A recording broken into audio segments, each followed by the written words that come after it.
के बाद अगली बड़ी खबर की ओर आपको लिए चलते हैं। ईरान के यूरेनियम संवर्धन पर सख्ती दिखाने वाला अमेरिका अब सऊदी अरब के साथ परमाणु समझौता कर चुका है। यही फैसला अब दुनिया के सामने बड़ा सवाल खड़ा कर रहा है। क्या परमाणु नीति में अलग अलग देशों के लिए अलग अलग नियम हैं? क्या यह समझौता पश्चिम एशिया में परमाणु हथियारों की नई होड़ की शुरुआत बन सकता है? और आखिर अमेरिका ने ऐसे वक्त में सऊदी अरब पर इतना बड़ा भरोसा क्यों जताया जब पूरा मिडिल ईस्ट या कहें कि पश्चिम एशिया जंग की आग में जल रहा है? आइए इस पर आपको एक खास रिपोर्ट दिखाते हैं, उसके बाद अपने विशेषज्ञ मेहमान से हम बातचीत करेंगे।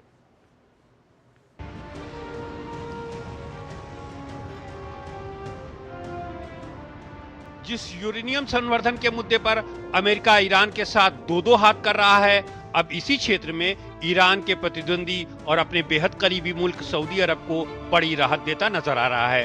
दरअसल अमेरिका ने सऊदी अरब के साथ एक अभूतपूर्व परमाणु समझौते की घोषणा की है, जिसके बाद पूरी दुनिया में चर्चा तेज हो गई है कि परमाणु पर एक से प्यार तो दूसरे पर वार क्यों। इस समझौते के तहत सऊदी अरब अमेरिकी सहयोग से अपने असैन्य परमाणु कार्यक्रम को विकसित करेगा। दोनों देशों के ऊर्जा मंत्रियों ने शांतिपूर्ण उद्देश्यों के लिए परमाणु सहयोग से जुड़े 123 समझौते पर हस्ताक्षर किए हैं। इस समझौते को शांतिपूर्ण परमाणु सहयोग समझौता कहा गया है। हालांकि समझौते के बारे में कोई विस्तृत जानकारी तो नहीं दी गई है, लेकिन खबरों के मुताबिक इसमें ऐसे प्रावधान हो सकते हैं जिसके तहत सऊदी अरब को भविष्य में यूरेनियम संवर्धन की अनुमति हो।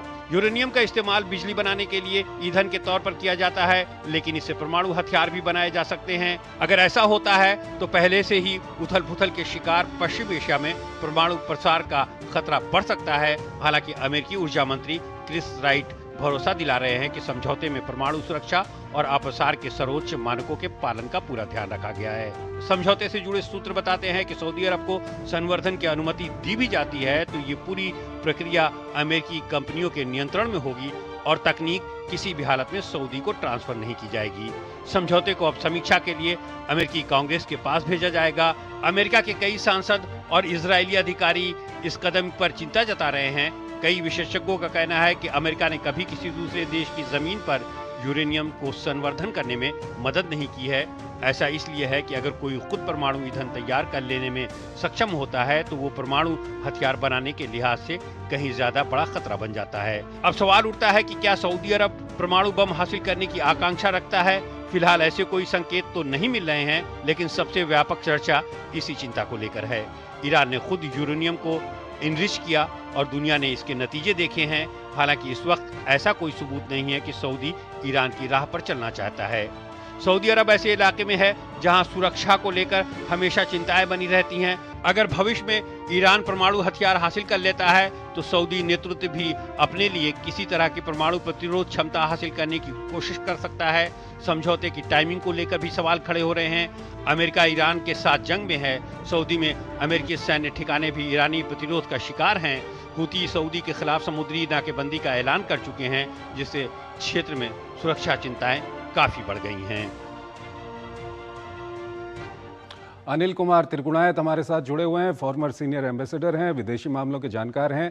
त्रिगुणायत जी, कई सारे सवाल उठ रहे हैं ऐसे वक्त पे जो अमेरिका और सऊदी अरब के बीच में परमाणु समझौता हुआ है, क्या कुछ कहेंगे आप? देखिए, काफी दिनों से सऊदी अरेबिया ये कहता है कि अगर ईरान ने न्यूक्लियर वेपन लिया तो हमें भी मजबूरन लेना पड़ेगा। 1988 में ईरान ने ये नॉन प्रोलिफरेशन ट्रीटी को साइन किया था और उसके बाद से अमेरिका के साथ कह रहे हैं कि हमको आप सिक्योरिटी गारंटी दीजिए और हमको अलाउ करिए कि हम एटलीस्ट सिविल न्यूक्लियर कॉर्पोरेशन जो है उसमें अपना सिविल न्यूक्लियर एनर्जी के हमारे ऑप्शन होना चाहिए। अभी तक अमेरिका इसको नहीं दे रहा था। कारण यह है कि अमेरिका चाहता था कि खाली एक ही मुल्क, कुछ इजराइल है, उसके पास ही रहता रहे। अगर कोई भी अगर न्यूक्लियर पावर है तो उनके पास रहनी चाहिए और वो उनको सपोर्ट करते हैं। ईरान भी हमेशा से ये कहता रहा कि हम तो न्यूक्लियर बम बनाएंगे नहीं, हमें तो न्यूक्लियर पावर होने का चाहिए, जो उनको एनपीटी के अंदर अलाउड है। तो जो नॉन प्रोलिफरेशन ट्रीटी में सिविल न्यूक्लियर कॉर्पोरेशन अलाउड है, तो उसी के अंतर्गत ईरान के साथ इस वक्त सऊदी अरेबिया और इसके साथ किया, जबकि ईरान को वो कह रहे हैं कि ये कहता जरूर है लेकिन बनाना बम चाहता है। तो ये परसेप्शन की बात है और एविडेंस की बात है और इन सब चीजों को लेकर इस वक्त में एक तरह से ये मैं समझता हूँ जिस तरह वॉर जा रहा है तो अमेरिका ने उसको एक एश्योरेंस के तौर पे मैं समझता हूँ civil nuclear corporation deal 123 sign किया है सऊदी अरेबिया के साथ। अब इससे होड़ तो बढ़ेगी, लेकिन क्योंकि अब ईरान को जो है इस लड़ाई के बाद एक चीज तो जरूर समझ में आ गई कि अगर उनके पास न्यूक्लियर वेपन होता तो शायद ये लड़ाई इतनी आसानी से ना होती, उनके ऊपर इतनी बॉम्बिंग ना होती। ये सबसे बड़ी समस्या है। हम यूक्रेन रशिया वॉर में भी यही देख रहे हैं कि यूक्रेन कहता है कि अगर हमने अपने न्यूक्लियर बॉम्ब ना छोड़े होते, न्यूक्लियर एटम बॉम्ब्स, तो हमारे ऊपर रशिया अटैक नहीं करता। तो इस वक्त इस सब चीजों से ये तो जरूर है कि एक इसके अंदर एक रेस शुरू हो जाएगी दोबारा से। अब इजराइल खुश होगा कि नहीं होगा ये भी देखने की बात है, क्योंकि सऊदी अरेबिया और इजराइल के रिश्ते भी ठीक नहीं है, और सऊदी अरेबिया बहुत इंपॉर्टेंट कंट्री है, रीजन के अंदर बड़ी पावर है, तो नेचुरली है वो चाहते हैं कि उनके ऊपर ये थ्रेट ना लगा रहे हमेशा से। तो लेकिन ये अभी इस वक्त में वो न्यूक्लियर बॉम्ब की बात नहीं हो रही। ठीक है सर, ये टाइमिंग को लेकर के सवाल है, लेकिन इसका एक पहलू मैं आपके सामने रखना चाहूंगा, संक्षेप में बताइएगा। अगर अमेरिका सऊदी अरब के साथ डील नहीं करता तो क्या इस स्पेस को वहां पर चीन या दूसरे देश ऑक्यूपाई कर सकते थे? ये अमेरिका की कोई चिंता हो सकती है? नहीं, देखिए, मैं नहीं समझता कि चीन उसमें, हालांकि जो सिविल न्यूक्लियर कॉर्पोरेशन में जैसे यूएई के अंदर है, न्यूक्लियर पावर प्लांट है, कोरिया ने बनाया है, तो नेचुरली है कि चाइना हो या रशिया हो, भारत ने जैसे रशिया ने किया है, कनाडा ने, वो कई सारे कंट्री के साथ तो डिफरेंट कंट्रीज आते हैं। अब आजकल हमारा स्मॉल मॉड्यूलर रिएक्टर में अमेरिका बहुत इंटरेस्टेड है, जब से हमारा शांति बिल पास हुआ है। तो ये हर जगह एक बिजनेस अपॉर्चुनिटी हो जाती है, लेकिन वो कह रहे हैं कि हम लोग खुद कंट्रोल करेंगे इसको, और वहां पे जिस तरह से भी होगा तो फ्यूल नहीं बनाने दिया जाएगा, तो फ्यूल शायद बाहर से आए। लेकिन एक तरह से आप सोचिए, सिंबॉलिक वे में सऊदी अरेबिया के पास में भी एक कैपेसिटी होगी कि वो उसको एक 3.75% या जितना भी अलाउड है अंडर द एनपीटी, उसको एनरिच कर पाए। ठीक है सर, बहुत बहुत शुक्रिया आपका, आप हमारे इस कार्यक्रम में जुड़े और दोनों ही महत्वपूर्ण विषयों पर आपने अपना महत्वपूर्ण विश्लेषण हमारे दर्शकों के सामने रखा। इसी के साथ हम आपको आगे लिए चलते हैं और आज की कुछ और महत्वपूर्ण और बड़ी अंतर्राष्ट्रीय खबरें दिखाते हैं। आइए देखिए।